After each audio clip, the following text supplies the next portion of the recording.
Hi everybody, it's Amanda Jean, and today I'm going to tell you all of the events around my son's birth. So let's start where we left off, which I think I had given you guys an update, and then very, very soon after that, all of this stuff started happening. So, um, in in May, oh, this is awful because my dad was still alive, so this is kind of tough.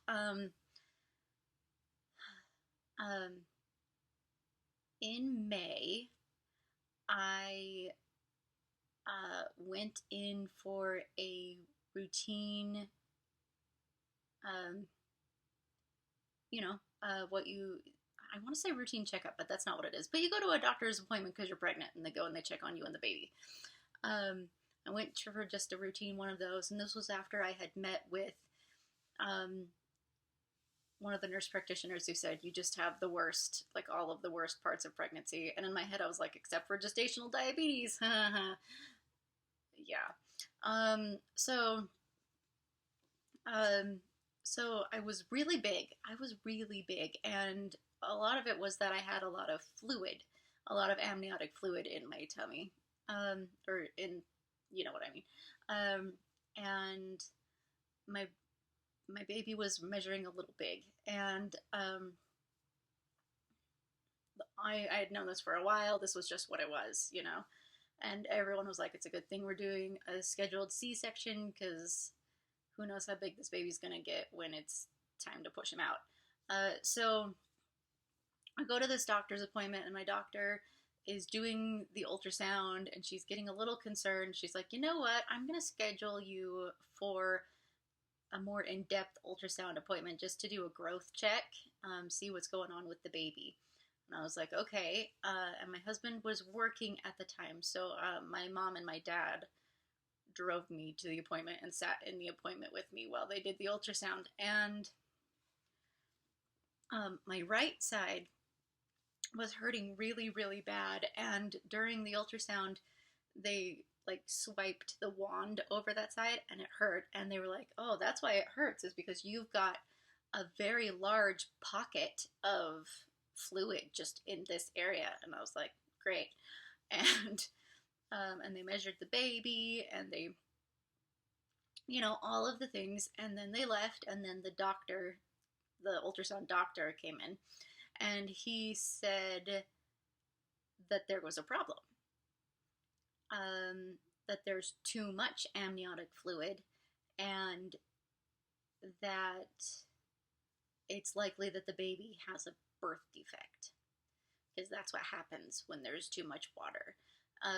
When there's too much fluid, it means that the baby's not processing the fluid in the way that it should. So either it's going through his system too fast, or it's going in and coming back out through his mouth. There's something wrong with like the whole digestive tract kind of a thing, because there should not be that much water, and that means that the baby's producing too much water. And so there's a couple of things that could be going on.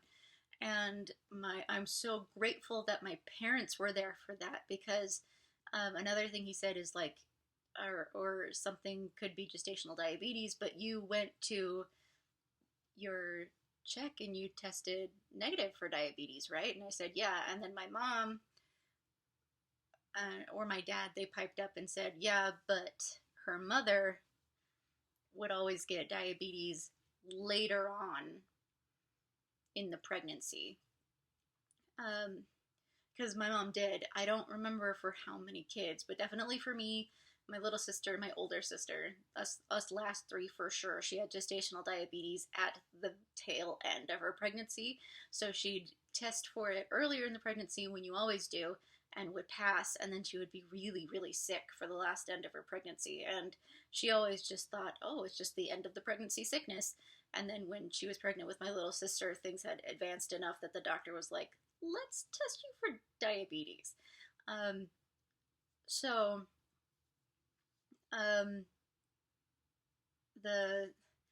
it was miserable. I called my husband and I texted him and I said, you need to call me as soon as you can.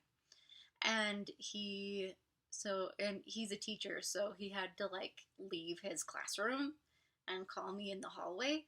And I told him that the baby either has a birth defect or I have gestational diabetes, and that I left the appointment, the ultrasound appointment, with the doctor saying, "Let's hope it's diabetes."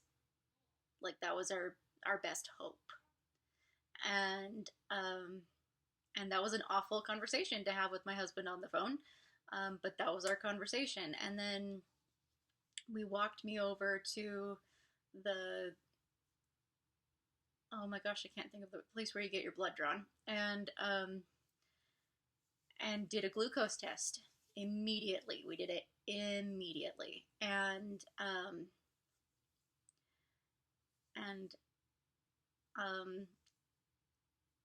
it was long and boring, and I felt so bad because both of my parents were with me, and we thought this was just going to be a routine ultrasound appointment, and then all of these things were happening.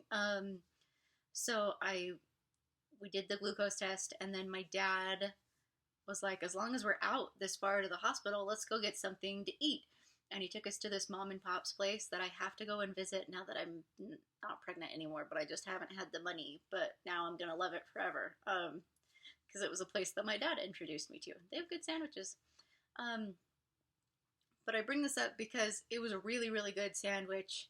And then afterward, I was like gonna have a cookie or something because I like dessert.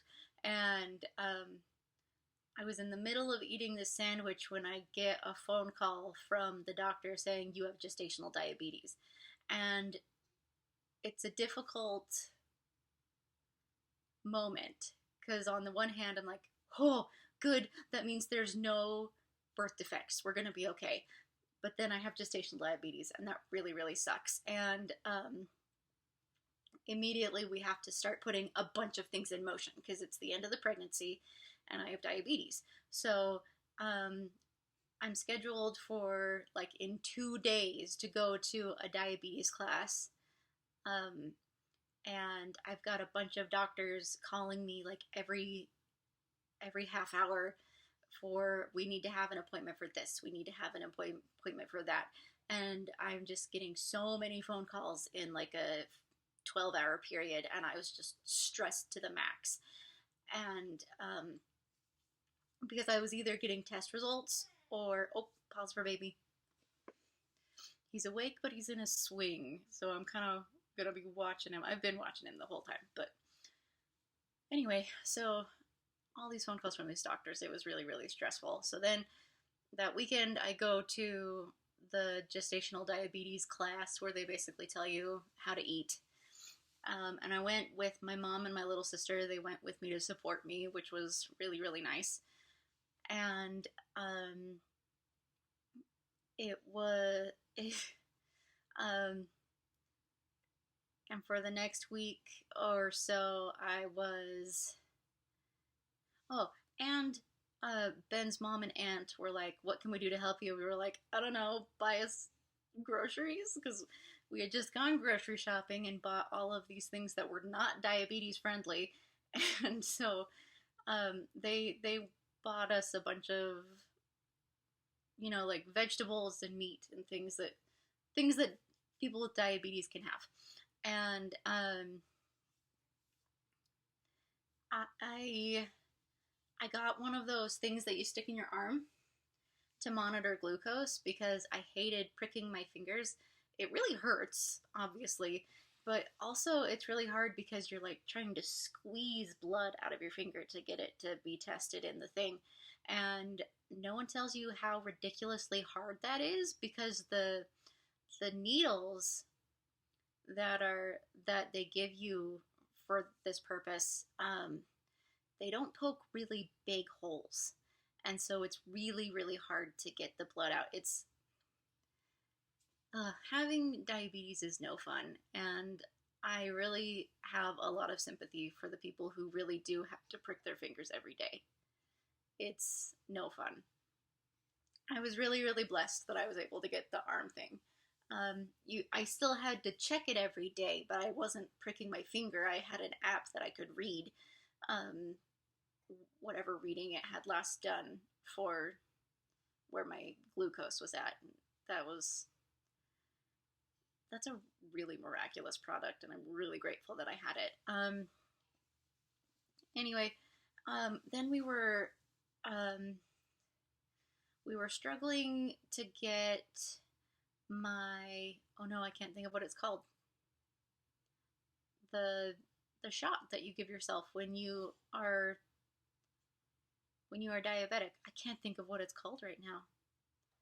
I'm gonna put in like a word like right here that says what it's called, and all of you are screaming at me going, this is what it's called. Give me a break. I have pregnant brains, not pregnant, I have new mom brains still, and I'm keeping an eye on my son. Anyway, we were trying to get my prescription for that to work out, but we were having issues with the pharmacy, and the nurse, my doctor's nurse, kept calling me, being like, you need to get it, and I'm like, I know that. And I did everything that I could, but it took like a whole week in order, insulin, it's called insulin. It took like a whole week to get the insulin, and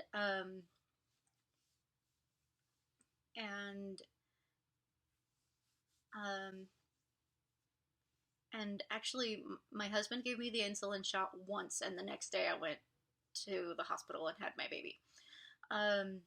I only had to deal with diabetic eating for about a week and a half. Oh, I'm checking on the baby. He's making noises. I don't know if they're happy or mad or sad. Anyway, so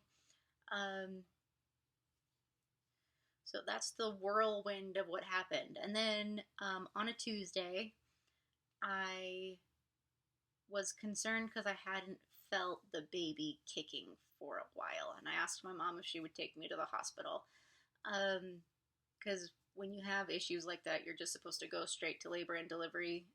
Don't make the phone call, just go to labor and delivery. So we did, and while I was at labor and delivery, I started to get contractions, and they started getting more and more frequent, and I was like, I might have a baby, and I was at the hospital for like hours, and I'm diabetic, so I have to be eating, and they even took my blood sugar, but they wouldn't let me eat because I was scheduled C-section, so if I was going to have a baby, then I would be going into surgery, and it was really long, and really confusing, and at the end of it, no baby, because they don't want you to have a baby early. And I was at 33 and a half weeks. So then time goes on, and that Thursday I start leaking fluid. And I knew it wasn't pee, because I know when you're pregnant you have incontinence problems, but I would know when I was having that problem. I knew when it was pee and when it wasn't pee. And I knew that it wasn't pee that I was finding in my underwear. And also, there was a time when I was getting up from peeing, and there was a bit of a gush, and I was like, well, that's not pee. But I just really didn't want to go to the hospital. Oh, that's an upset noise. Anyway, I didn't want to go to the hospital again, especially because I didn't want to go and come back home and have no baby, and it was frustrating. So I just kind of let it go, but it kept happening. I just kept leaking fluid. So on Saturday morning, I finally called, and I was like, do I need to go to the hospital? And they said, yeah, especially because you're so adamant it's not pee, you need to go to the hospital. So Saturday morning, I went in, and they checked my body, and I can't think of words right now. Is it your cervix that they check? They came back and said, that's amniotic fluid. You're going to have a baby today. And that meant no more eating. And I couldn't just go and have surgery. I had to wait. I had to wait like 7 hours before I could have this baby, because I was getting a scheduled C-section. So I had to not eat for 7 hours, and I couldn't go home I had to just sit at the hospital for 7 hours. And the other part of this story is my mom and dad went on a cruise to Alaska. And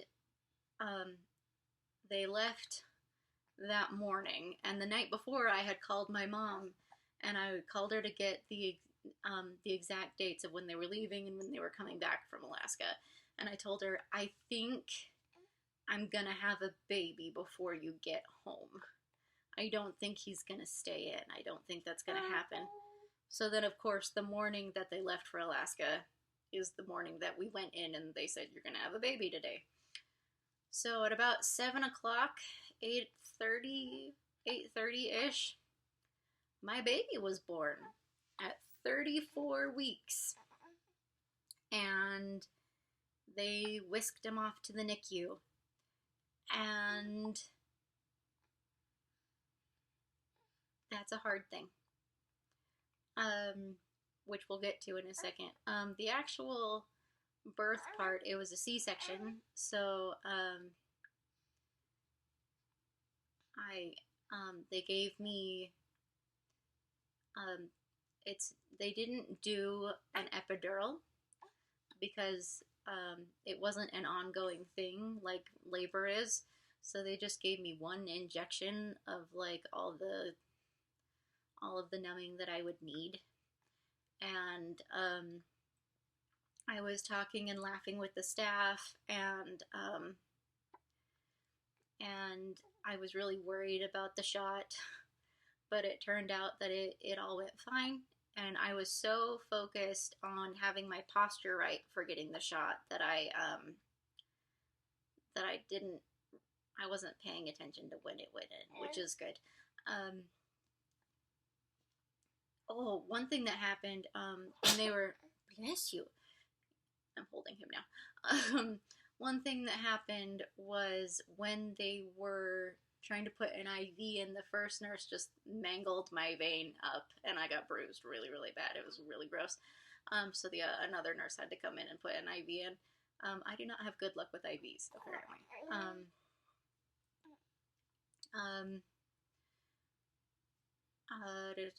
When they cut my uterus open and a gush of water came out because I had so much extra fluid in there that the doctor went, ah, as she cut me open. And the staff all joked that my son came out surfing because there was just so much fluid inside my body. And they took him off to the NICU, and they took care of me. Oh, they held him up to the plastic sheet, and he was crying, and he was purple. He was a very purple boy, and he was teeny tiny, and he was not super happy to be out, but, and then, so then they took him to the NICU, and they took care of me, and then I started to get really nauseated after, I was feeling kind of nauseated after the surgery, and they wheeled me into the NICU to see him, and I couldn't really look at him very well because I was so sick that and they had to like turn weird to see him, and it was really hard, and it felt really weird. And then they took me upstairs, and then regular old recovery. Before we continue, I've got a grumpy little boy. Well, he's not super grumpy, but he would like to be held differently than he's being held. So we're going to show you earlier in the video than we normally would. But here he is. Hold on. Here he is. Oh, holding on to mommy. Okay, how about we don't hold on to mommy's hair? There he is. Look at that. Do you see the baby in the camera? Hello. This is Philip. Look how chunky he is. You would never know he was in the NICU. Anyway, so we're going to have him be here for the rest of the story, which is good because the rest of the story is sad. So he went to the NICU, and every day that I was recovering in the hospital, every day we went down into the NICU, but because I had a lot of people wanting to visit me and a lot of things that I had to do, I only got to see him once a day and not for very long when I was in the hospital. And then when I left the hospital, I came back every day to the NICU to see him. And we are very fortunate that we live very close to the hospital. And my husband would drop me off on his way to work, and I would spend all day in the NICU with my son. I would take a nap in the morning at the NICU, and I ate lunch at the NICU, and I spent my whole day in his room at the NICU, and I would cry when we went home. So I would spend the day at the NICU, and then for the last couple hours I was at the NICU, my husband would, instead of going home after work, he would come to the NICU with me. We'd spend time with the baby, and then we'd leave to go pick up our daughter from daycare. And it was hard. And we had two families. We had the family in the NICU with the new baby, and we had the family at home with our 4-year-old, and almost 4-year-old at the time. And it was hard. It was really, really hard, and I cried a lot. And we were really fortunate, though, because Philip, because of the gestational diabetes, he was born bigger than most babies would be at 34 weeks. And that helped him avoid a lot of problems and a lot of developmental issues that he could have had. So the whole time he was in the NICU, his only problems were that he needed to breathe and that he needed to eat on his own by mouth. He had a feeding tube the whole time he was in the NICU. He wants to see the computer.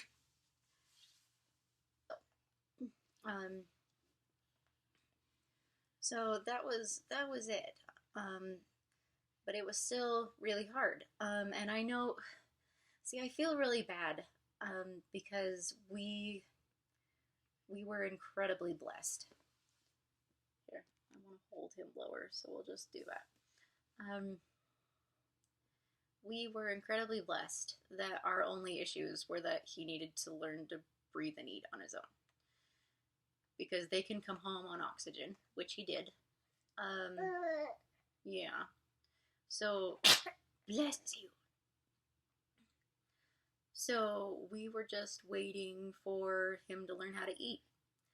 And it got really hard because we'd be like, maybe not this weekend, but next weekend we can take him home. And then it would be that weekend. We'd be like, okay, maybe not this weekend, but next weekend we can take him home. And after a couple of weeks of doing that, I just gave up and I was like, we'll just take him home. When we take him home, please eat, please eat, please eat. And it was heartbreaking every day because I love him so much. and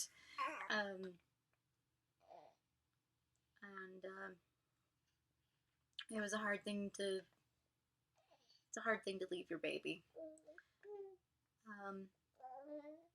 And then, anyway, so on a Monday, we were able to take him home. I should say that on Saturday and Sunday, we had this awesome nurse who realized that Philip was making really great progress and that he was far enough along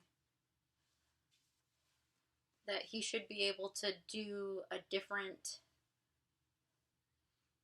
kind of counting to see if he was eating enough by mouth to see if he could go home. And when she introduced that to the doctors, and they were like, yeah, totally. And then the next day, Sunday, we walked in to his room, and she said, he's going home tomorrow. And we were like, are you kidding me? And she said, yeah, he's been eating everything by mouth, and he's been doing it, and yeah. So that night we stayed at the hospital so that we could make sure that we could monitor his oxygen. It was a very restless and not fun night, and I kind of wish we didn't do it, but that's okay. But we did it, and he's home. He came home on oxygen, but he only had to be on oxygen for 1 more week after he got home. And then he's been doing just fine. And at his last pediatrician appointment, the doctor said that you wouldn't really know that he was a preemie, which is another massive blessing because he's doing great. And he's chunking up good. And he's developing just fine. You wouldn't even know. So it's just a nightmare that we had that's over. We did have a little bit of a problem with nursing at first, and I was ready to give up and just go with formula because he has to do 2 bottles of formula every day anyway, to get the nutrition that he didn't get because he came out early. He has to do formula 2 bottles a day until he's a year old. And I was like, if we're doing formula anyway, let's just feed him by a bottle. This is too hard. But now we're nursing just fine, except for I still don't know if he's getting as much as he gets with a bottle. I don't want to stop nursing because it's easy. It's easy for me, but I also want to make sure that I also want to make sure that he's getting the nutrition that he needs and the calories that he needs so that he can keep growing. So I'm not 100% sure where we're going to go with that. We've got another doctor's appointment coming up, and I'll talk to her about it when we go. But yeah, here's my boy. He's so big now. He was born at 6 pounds, 7 ounces, and now he's a whopping 8 pounds. And he's curious, and he's got these old man eyes that have seen 100 years. My sister says he's got haunted fairy eyes. He is the oldest of 3 cousins that were born boom, boom, boom. He was born in May. My sister had a baby in June, and my other sister had a baby in July. So this is a pretty exciting time, and we're excited to have all the babies. But of course, mine is the cutest. No, they're all really adorable, but this one's mine. Anyway, so yeah, that's our story. He's home, and that's what matters, and that he's good and he's healthy, and my heart goes out to everyone who has someone in the NICU. I feel your pain. I probably don't feel it as bad as you do, though, because I was very, very fortunate.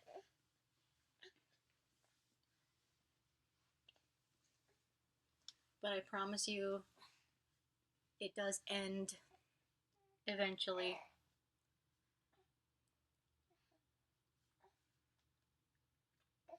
And you can do it. Anyway, so from me and Philip, everyone have a really great day, and we'll see you next time. Bye!